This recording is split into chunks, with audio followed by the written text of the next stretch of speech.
দ্বিতীয় চ্যাপ্টারের নামটা কি হচ্ছে তোমাদের? প্রথম চ্যাপ্টারটা ছিল ইতিহাসের ধারণা, ঠিক আছে? মানে ইতিহাস সম্পর্কে আমরা জেনেছিলাম, ইতিহাস কি, কিভাবে ইতিহাস বিবর্তিত হচ্ছে, টোটাল বিষয়টা জেনেছিলাম। দেখো একটা কথা বলি তোমাদের খোলাখুলি, তোমার যে যে জায়গাগুলো বুঝতে পারবে না একদম পরিষ্কারভাবে জিজ্ঞাসা করবে। যতক্ষণ না তোমার নিজেদের ডাউটগুলো ক্লিয়ার করবে ততক্ষণ কিন্তু পড়াশোনা করা খুব মুশকিল আছে, ঠিক আছে? আচ্ছা শোনো তাহলে, দ্বিতীয় চ্যাপ্টারের নাম কি? ভারতের রাজনৈতিক ইতিহাসের কয়েকটি ধারা। ভারতের যে রাজনৈতিক ইতিহাস রয়েছে তার কয়েকটি ধারা নিয়ে আমরা আজকে আলোচনা করব, ঠিক আছে? ভারতের রাজনৈতিক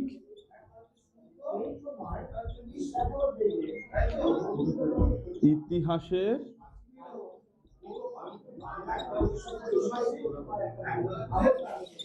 কয়েকটি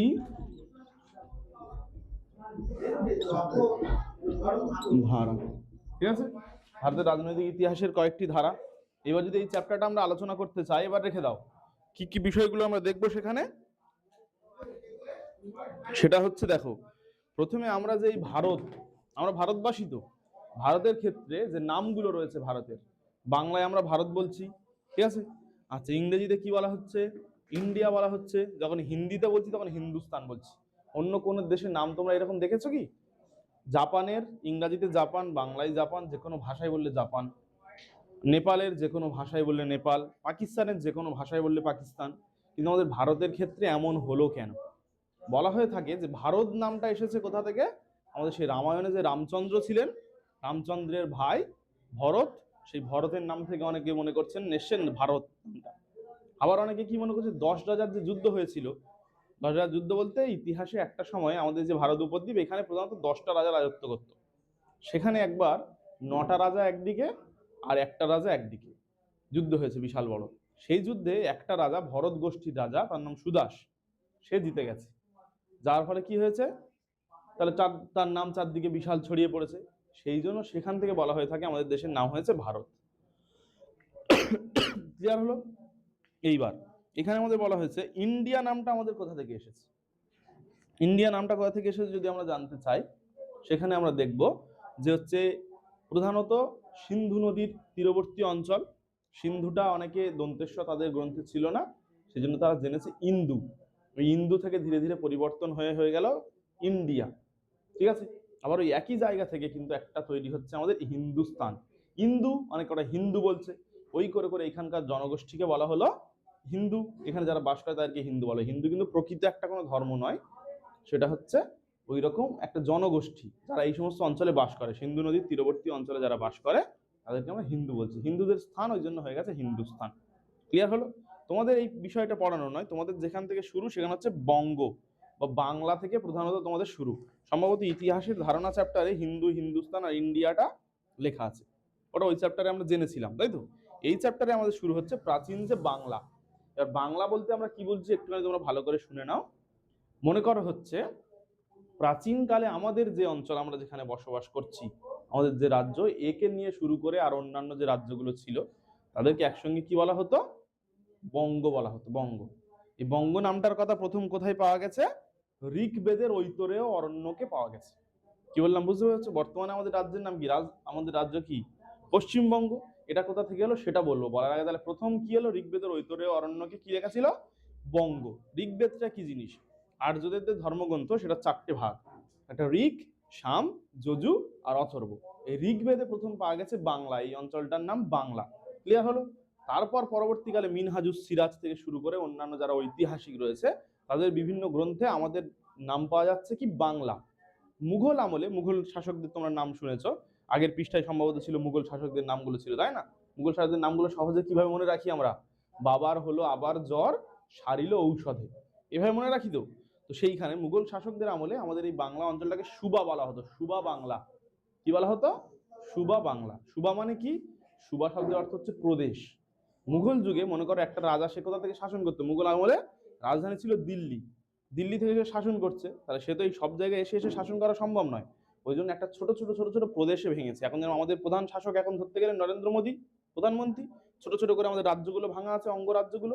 প্রত্যেক রাজ্যে একজন করে মুখ্যমন্ত্রী আছে। দেখো আমাদের মুখ্যমন্ত্রী মমতা বন্দ্যোপাধ্যায়, তামিলনাড়ুর মুখ্যমন্ত্রী এম.কে. স্ট্যালিন, এরকম প্রত্যেক জায়গায় আলাদা আলাদা মুখ্যমন্ত্রী রয়েছে। ঠিক তেমন ভাবে মুঘল যুগে কি করা হয়েছিল?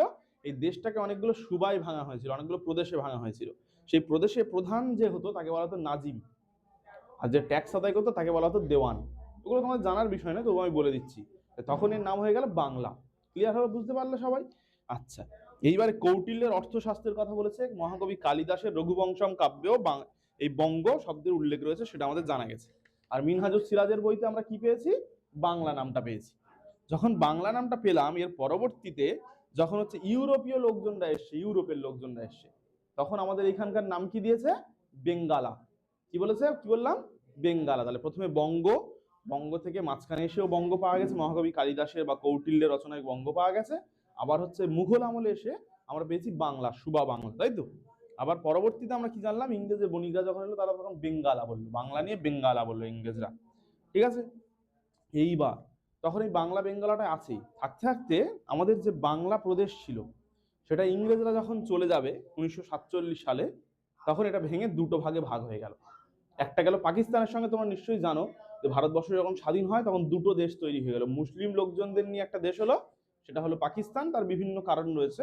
ওদের দেশের কিছু গোঁড়া নেতা, মোহাম্মদ আলী জিন্না থেকে শুরু করে লিয়াকত আলী, ওরা সবাই মিলে গোঁ ধরেছিল যে আমাদের একটা আলাদা দেশ করে দিতে হবে।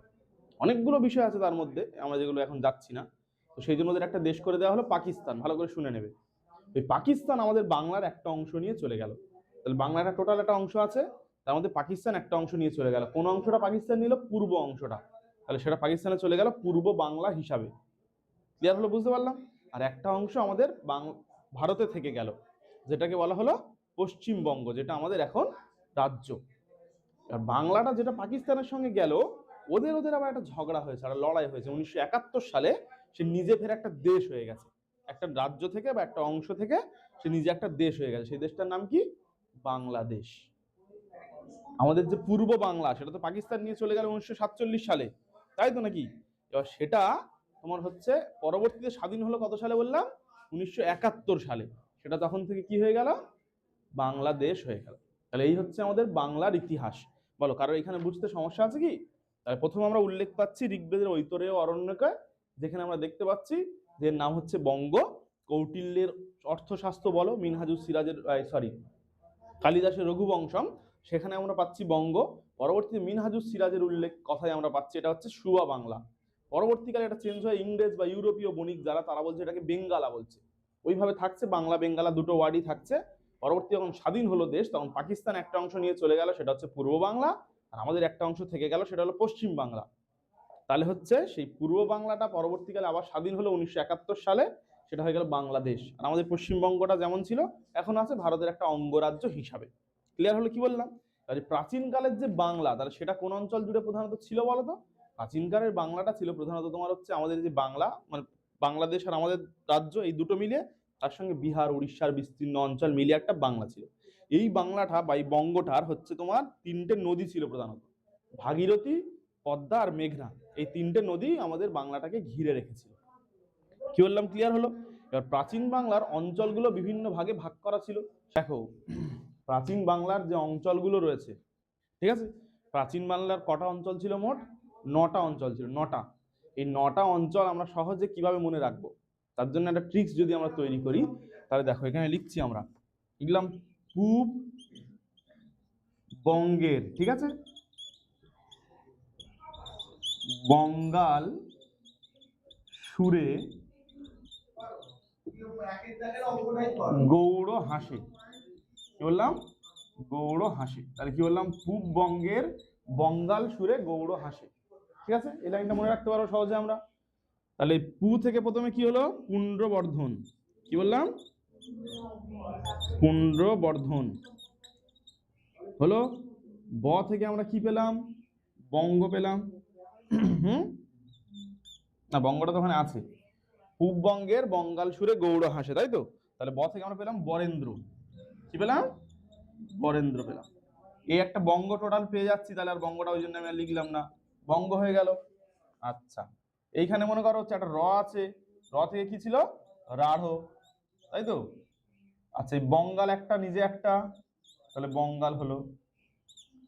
আর এই দন্তেশ্বর থেকে কি হবে? সমতট হলো। গৌড় নিজে একটা, তাহলে কি লিখলাম? গৌড় হলো। আর হাহা থেকে কি হলো, হরিকেল। ঠিক আছে, আর দন্তের সাথে হয়ে গেল শুভ। বলো, বুঝতে সমস্যা আছে?